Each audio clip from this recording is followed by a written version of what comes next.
you ever hear a song so catchy it climbed the charts, only for the artist to vanish like a pop culture ghost? 1962 was packed with those kinds of musical moments. From dance floor anthems to heartfelt ballads, these tracks topped the airwaves, but left their creators stranded in the one-hit wonder archives. Number 1. Do You Love Me? The Contours. Explosive, energetic, and totally irresistible. Do You Love Me? By the Contours was a dance floor sensation. Written by Motown's founder Berry Gordy, this track wasn't even meant for the Contours. It was originally written for the Temptations, but fate intervened. With the Temptations unavailable, the Contours stepped up and delivered a hit that got everyone doing the mashed potato and the twist. Released under the Motown label in 1962, it soared to number 3 on the Billboard Hot 100 and hit number 1 on the R&B chart. Its frantic energy and joyful delivery made it a dance party staple. And it saw a major revival in the 1987 movie Dirty Dancing. Contours never again matched this level of mainstream success, but Do You Love Me remains a cultural touchstone and a reminder that sometimes a backup plan becomes a breakout. Number 2. Hey, Baby, Bruce Channel. Few songs scream early 60s charm like Hey Baby. Released in late 1961 and hitting its peak in 1962, Bruce Channel's toe-tapping classic hit number 1 on the Billboard Hot 100 and stayed there for 3 weeks. Its breezy harmonica, played by Delbert McClinton, gave the song its signature sound and even inspired a young John Lennon. When I saw you walking down the street, I said that's a cat. Channel had been performing the song for years before finally recording it. And when he did, it struck gold. The track's feel-good groove and sing-along chorus made it an instant classic. I'm gonna make her mine, all mine, hey. But after Hey Baby, Bruce Channel never returned to the top of the charts. Still, one incredible hit was enough to etch his name in pop music history and leave fans humming that iconic harmonica line for decades. I know just what to say. Number 3. Bobby's Girl, Marcy Blaine. Bobby's Girl was a teenage dream wrapped in a melody. Sung by Marcy Blaine, this track captured the hearts of America's youth in 1962. Written by Gary Klein and Henry Hoffman, it tells the tale of a young girl who wants nothing more than to be her boyfriend Bobby's one and only. Bobby's girl, I wanna be Bobby's girl. With relatable lyrics and Blaine's sweet, earnest vocals, the song climbed to number 3 on the Billboard Hot 100 and made her one of the best-selling female artists of that year. It also gained international success in Canada and New Zealand. Each night I sit at home, hoping that. But despite the popularity, Marcy Blaine couldn't sustain the momentum, and Bobby's Girl became her only major hit. Still, it remains a nostalgic snapshot of innocent love and early 60s teen pop. And don't forget to like, share, and subscribe for more musical deep dives into the gems you didn't know you missed. Number 4. Telstar, The Tornadoes. This one was truly ahead of its time. Telstar by The Tornadoes sounded like nothing else on the radio in 1962. And that's exactly why it became a hit inspired by the Telstar communications satellite launched earlier that year. This instrumental track was written and produced by Joe Meek, a pioneer in electronic music. Using a clavioline, a precursor to the synthesizer, Meek created an otherworldly soundscape that captivated audiences.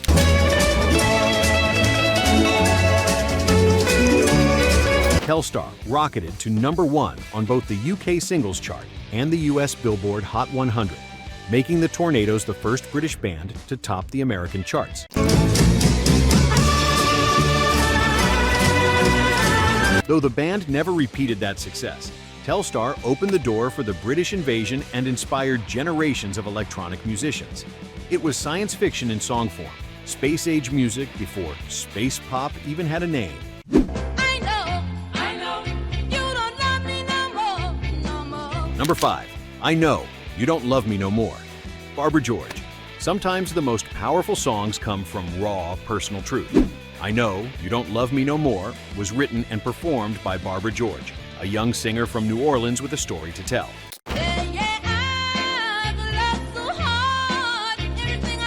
Released in late 1961 and hitting its stride in early 1962, this soulful track reached number 1 on the R&B chart and peaked at number 3 on the Billboard Hot 100. Recorded at the legendary J&M Studios, the song featured a laid-back yet emotionally gripping groove. George's vocal performance was understated but potent, delivering the painful realization of love gone cold with grace and strength. Although she never again matched the success of this debut single, I Know remains a defining entry in the early 1960s soul movement and a gem in New Orleans' rich musical legacy.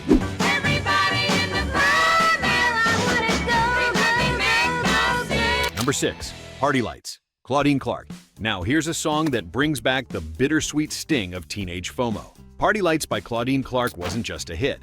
It was an anthem for anyone who's ever been stuck at home while the fun happened somewhere else. Written and performed by Clark herself, the track tells the story of a girl watching the glittering lights of a party from her bedroom window, longing to be part of the action.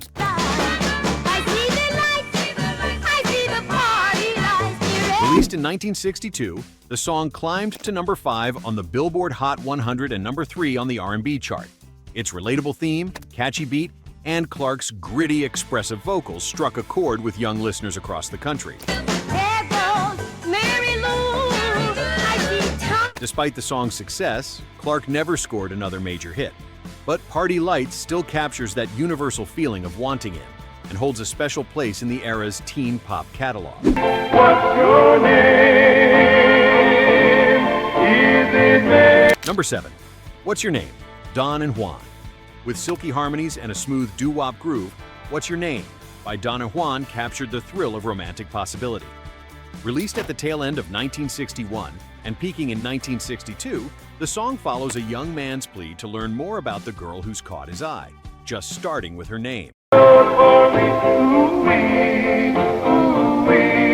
This heartfelt ballad soared to number 7 on the Billboard Hot 100 and became a slow dance staple for high schoolers across the country. Don and Juan, real names. Roland Dontrone and Claude Juan Johnson crafted a timeless vocal blend that gave the song lasting appeal.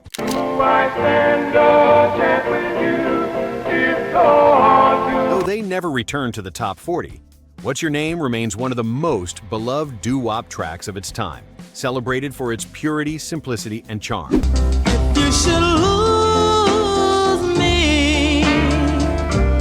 Number 8. You'll Lose a Good Thing. Barbara Lynn. Barbara Lynn brought something special to the early 60s music scene.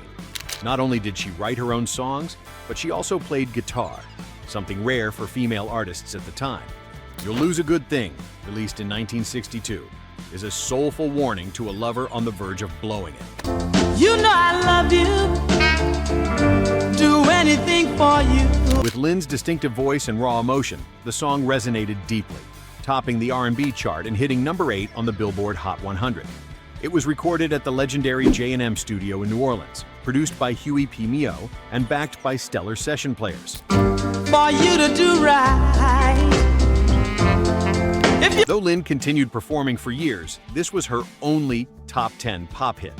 Still, You'll Lose a Good Thing remains a powerful testament to her talent and her place in music history. Hey, we're having a party now, it's just begun.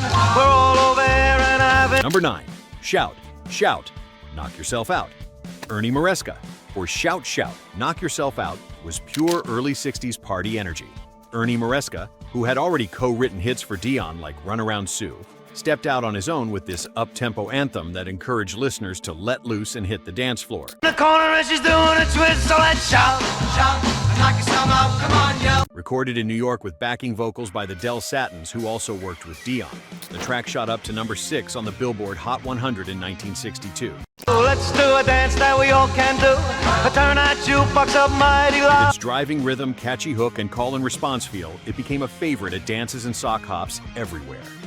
Despite its success, Maresca soon returned to songwriting and label work behind the scenes.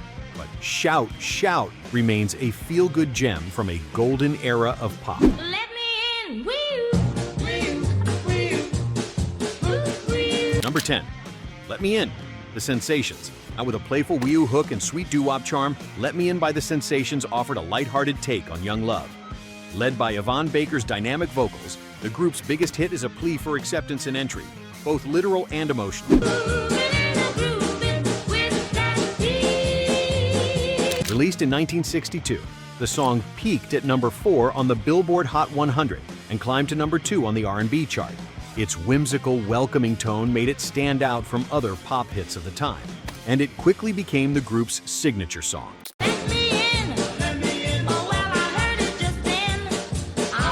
The Sensations had been around since the 50s, but Let Me In was their only major crossover hit. Still, it's enjoyed a long life, appearing in films and commercials and capturing the innocence of a more optimistic time. Snap your finger. Number 11. Snap Your Fingers, Joe Henderson. Sometimes all it takes is a simple gesture, and Joe Henderson turned that into a hit with Snap Your Fingers. This smooth R&B tune, released in 1962, is about a man telling his lover, "Just snap your fingers and he'll come running." It's soulful, it's romantic, and it's got a groove you can't forget.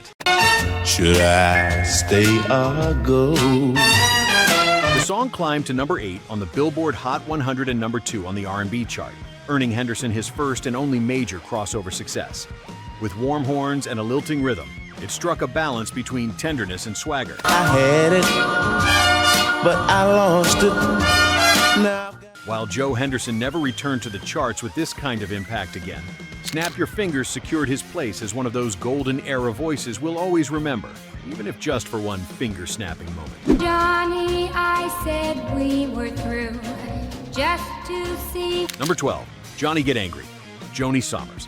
Now let's talk about one of the most unusual hits of 1962.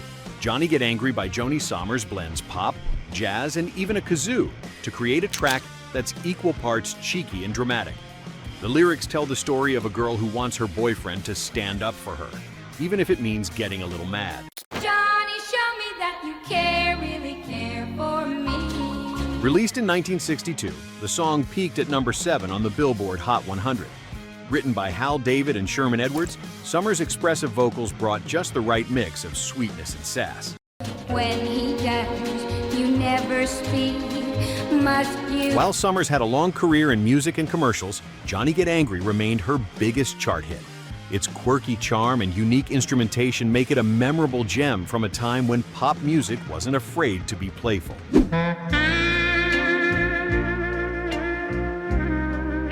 Number 13. Stranger on the Shore, Mr. Ackerbilk. Sometimes a song doesn't need words to speak volumes. Stranger on the Shore by Mr. Ackerbilk is a clarinet-lady instrumental that captivated both sides of the Atlantic. Released in late 1961 and rising in 1962, the tune topped the Billboard Hot 100, making it the first ever British single to do so.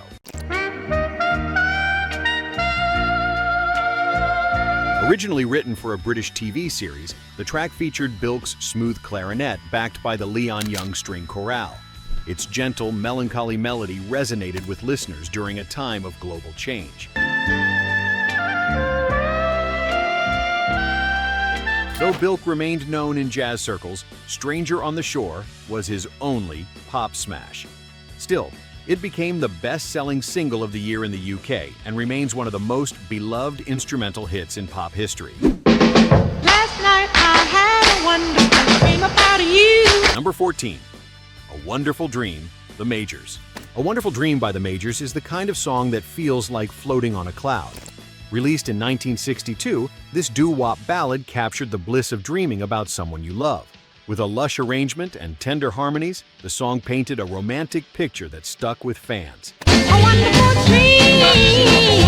I dreamed I held you in my arms. Written by Jerry Ragavoy and Edward Marshall and led by lead singer Ricky Cordo's velvet vocals, it rose to number 22 on the Billboard Hot 100.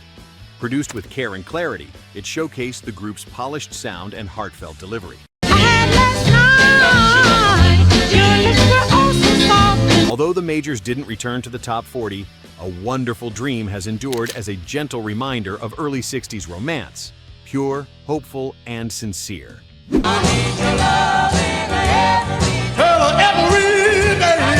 Number 15. I Need Your Lovin', Don Gardner and Dee Dee Ford. We close out the list with raw soul and pure passion. I Need Your Lovin' by Don Gardner and Dee Dee Ford is a fiery duet that blurs the line between love and desperation. Released in 1962, it features a call-and-response style that was electric, emotional, and way ahead of its time. Every hour. I need your love. come on home. The song soared to number 20 on the Billboard Hot 100 and number 4 on the R&B chart, catching audiences off guard with its unexpected pause near the end. Just when you thought it was over, it fired back up. That bold production choice made it unforgettable. Though Gardner and Ford never matched its success, I Need Your Lovin' remains a shining example of 1960s soul. Dynamic, daring, and totally unforgettable. And there you have it. 15 forgotten one-hit wonders from 1962. From teen dreams and party anthems to soulful warnings and otherworldly instrumentals, these tracks may have faded from the charts, but they've never left our hearts. Which one surprised you the most? Which one do you still hum without even realizing it? Let us know in the comments, and don't forget to like, share, and subscribe for more musical deep dives into the gems you didn't know you missed. Until next time, keep spinning those records and revisiting the hits that time almost forgot.